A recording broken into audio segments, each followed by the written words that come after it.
Remembering your past is fundamental to being human. So I'm not crazy. You're not crazy.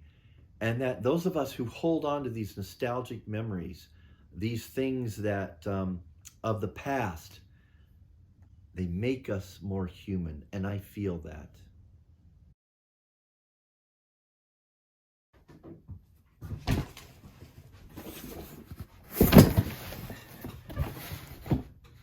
I've got this room in my house, and it's become a problem because it's filled with what to the outsider looks like a bunch of boxes that all should just be thrown away.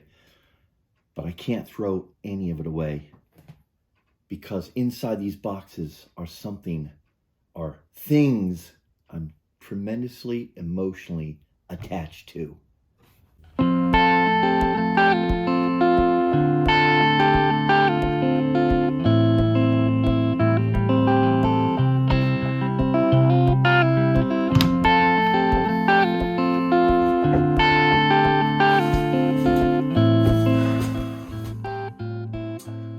This is that room that's filled with so many things I've been unable to deal with. It's filled with things from my parents from years and years ago that I, over the last 3.5 years, have just thrown in here. And then there's things of mine that have been kept over the years, whether it be primarily by my mom or myself, and it's created the room. But this room, when I come into it, is filled with memories that hit me and emotions that hit me that it's time I have to start to deal with. Let me show you.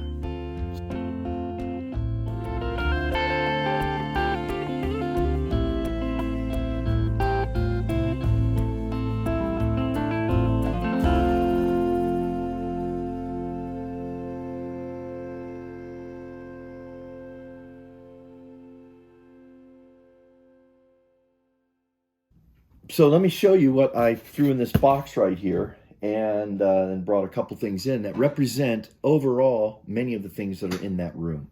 First, pictures. Here's a picture of my daughter when she was, I don't know, 2 or 3. And what a good memory. What a great memory to know that at one time she was this size. Now, the coolest thing is I have granddaughters now that are this age, and it just makes it so sweet. Okay, here's something that totally ridiculous. A pine cone from Lake Tahoe. I collected these. I brought everyone back at my work. I know this is going to sound weird, but I brought everyone at my work in my department that I worked with a pine cone. I thought it'd be a good paperweight. Plus, they had a great smell to them back then. Not so much anymore. It kind of still had the pine tar type stuff, glue, not glue. But anyways, I brought every one of these back, and you know, for the time, as far as I can remember, they all set them on their desks, and it was just a nice memory of my trip, but also something unique to bring them, that I was thinking about them on my vacation. What am I going to do with this? I'm not going to throw, I'll probably display it somewhere. Here, I'll put it up here in my coffee mug. Now, some things that are very much more hit home with me. What is this? This is what my mom always did. This was her memory. You know, today we document our memories with our phones, basically. Well, this was her 65th birthday in 2002. And she put together this scrapbook, which she was a big into scrapbook, of that day. And it was at the Elks, and a good number of people came, and I came down. I was living in Colorado at the time. There's a good picture of my mom and dad. And this I found here in the house it's again a heavy memory, an important memory. Okay. Here's something. These two things are artwork from my daughter. This was when she was in, I believe, 1st grade, and this was her bear. I don't know. And this was something that was chosen to be displayed in the local credit union. Again, this was in 3rd grade.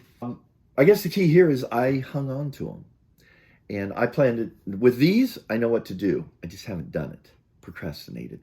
I plan to obviously frame it again and send it to her, that I hope that she'll put maybe in her kids' room, my granddaughters. I think it would be really fun.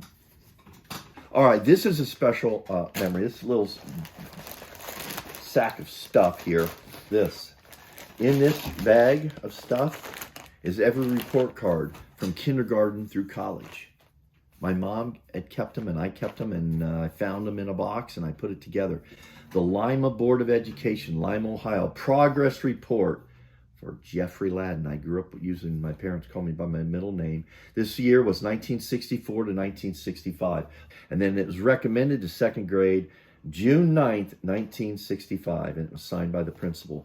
You know, these things now, they're totally, who wants to look at this except me? These bring back lots of memories of those school years, which insecurities and some fun times. But I also am realizing as it's a historical document, that I can sort of relate sometimes what was going on in family, which was sometimes challenging or not good. And I think my grades reflected that. So I don't know yet what I'm doing with the report cards. I know I'm not throwing them out, and I know I'm not going, I don't know. I'm going to keep them up for who knows.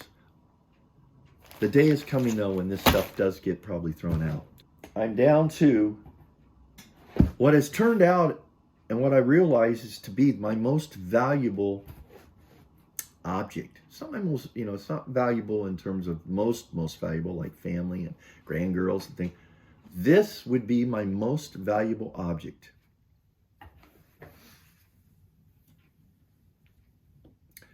Can't believe this has survived since the late 1950s or early 1960s.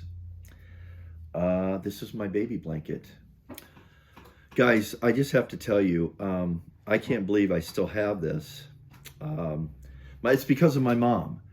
See, it was her mom that made this for me, my grandmother.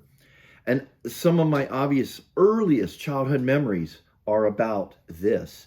This invokes such deep memories, feelings, and they're all pretty good, actually. But I remember a couple things about this blanket. Here we are, like 60 years later. 60 years. Number one is I remember this as a little kid. This stuff right here. I don't know why, but I always liked this as a little child. This little stuff, whatever it's called, that goes around it, this border. I remember distinctly the colors, those special colors, and this was all yarn. Now I think she just did it with what she had on, what she had at home, whatever. But she made me this. It's so special. It's handmade. It's from my grandmother. So my mom had kept it. And one day, I remember, if I recall right, she said, "Do you want this? Do you want it?" And I said, and I saw it and I went, "Oh my gosh, of course I want it." This is my most treasured childhood item, my baby blanket, for just 1,000 different reasons. I think, though, I know what I'm going to do with this now.